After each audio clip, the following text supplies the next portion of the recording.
20h45, Alger. Madame, Monsieur, soyez les bienvenus dans ce point de l'actualité africaine. Le ministre des Affaires étrangères, Ahmed Attaf, a pris part ce vendredi à New York à une réunion ministérielle de l'Union africaine consacrée aux menaces terroristes croissantes auxquelles sont confrontés les pays et les peuples du continent ces derniers temps. Cette rencontre se tient dans le cadre de la préparation d'un sommet africain exceptionnel qui sera consacré à cette question qui se déroulera en début d'année prochain au Nigeria. The threat number one to peace, drawing from its bitter but successful. Sur la base de l'expérience algérienne amère et réussie en matière de lutte antiterroriste, l'Algérie croit dur comme fer que les deux voies nécessaires à suivre pour lutter contre le phénomène du terrorisme et ses causes enracinées dans la région du Sahel et en dehors doivent suivre un schéma qui répond aux besoins de développement et de sécurité pour traiter la question qui se pose à tous de façon mondiale, soudée et globale. Et par ailleurs, et toujours en marge de sa participation à la 78e session de l'Assemblée générale des Nations unies, Ahmed Attaf a reçu une délégation diplomatique américaine de haut niveau menée par la secrétaire adjointe Victoria Noland. Et la compagnie aérienne Air Algérie a annoncé le lancement d'une ligne aérienne directe vers l'Éthiopie depuis l'aéroport international d'Alger.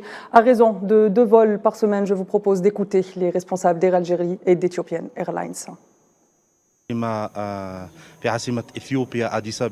Nous sommes dans la capitale éthiopienne Addis Abeba dans le cadre de l'ouverture de la ligne aérienne entre la capitale algérienne et la capitale éthiopienne, ce qui va permettre aux voyageurs d'Air Algérie, à ceux qui font le transit à l'aéroport d'Alger et aux partenaires économiques de transporter les marchandises à travers les pays desservis par Air Algérie. Nous sommes heureux d'ouvrir la 9e ligne aérienne en Afrique et la 46e ligne dans le monde. I would like to say welcome to Ethiopia. Je voudrais souhaiter la bienvenue en Éthiopie et féliciter Air Algérie pour l'inauguration de cette ligne aérienne vers Addis Abeba en Éthiopie. Ethiopian Airlines a toujours aspiré à mettre en place des vols vers l'Algérie et connecter Addis Abeba à Alger.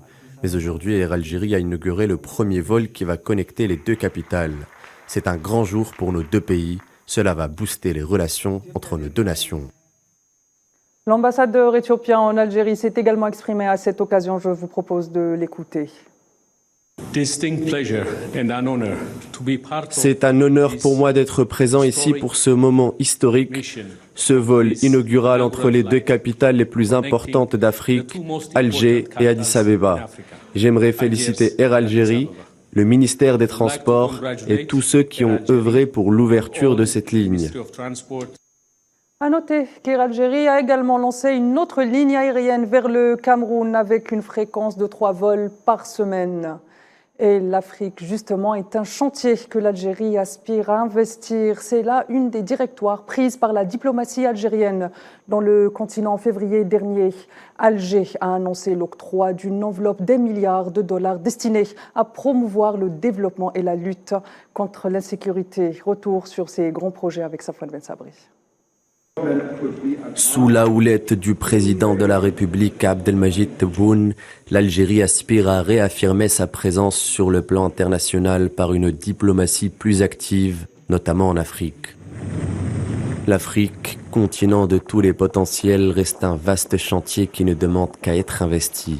Pour ce faire, Alger a alloué un budget d'1 milliard de dollars, annoncé lors du sommet de l'Union africaine à Addis Abeba en février 2023. Le président de la République, Abdelmajid Tebboune, a chargé l'Agence algérienne pour la coopération internationale de faire fructifier l'enveloppe destinée aux pays africains partenaires. En rupture avec l'ancienne approche d'annulation de la dette des pays africains, l'Algérie préconise désormais une approche permettant la création de richesses et la lutte contre la pauvreté dans les régions où elle sévit le plus. Plusieurs projets viendront concrétiser les aspirations de l'Algérie à apporter son soutien au développement économique du continent. Parmi ces projets, on retrouve notamment celui de l'autoroute transsaharienne qui traversera la Tunisie, le Tchad, le Mali, le Niger pour finalement atteindre le Nigeria. Une liaison qui permettra d'accroître les échanges économiques et commerciaux, favorisant le flux d'individus et de marchandises. Autre projet phare, le gazoduc reliant le Nigeria à l'Algérie, Le Nigeria, poids lourd économique africain, compte sur le projet pour accroître ses exportations de gaz vers le continent européen. Autre volet important de la politique étrangère africaine d'Alger, la lutte contre le terrorisme qui est aussi en réalité une lutte pour le développement. L'insécurité et l'instabilité étant deux facteurs représentant des freins considérables au développement économique. Les abcès sécuritaires au Sahel menacent directement les projets d'intégration économique préconisés par Alger. Et 12 jours après le passage de la tempête Daniel qui a ravagé la ville de Darna en Libye, la communauté internationale s'organise pour la tenue d'une conférence internationale afin de présenter un plan de reconstruction de la ville. Selon un dernier bilan avancé par les autorités libyennes, la tragédie a fait 3351 morts. Les autorités locales ont par ailleurs annoncé la date du 10 octobre prochain pour la tenue de cette rencontre. À Darna, toujours, 245 corps ont été retrouvés ce vendredi. À noter que les opérations de recherche et de récupération des corps se poursuivent dans la ville.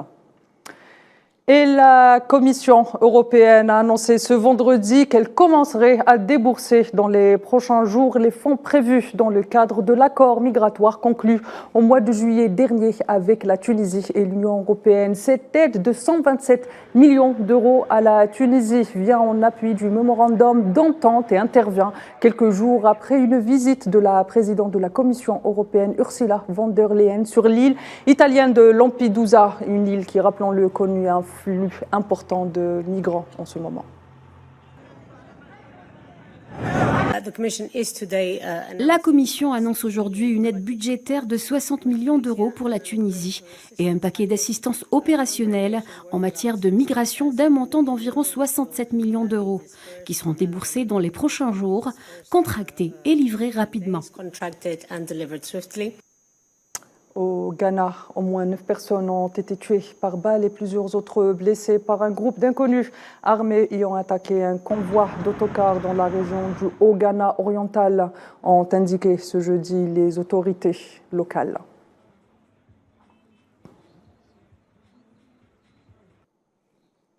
Au Nigeria, au moins 35 personnes, dont des étudiants et des membres du personnel d'une université de l'État de Zamfara, dans le nord-ouest du pays, ont été enlevés vendredi par des hommes armés non identifiés, a annoncé un responsable de la localité.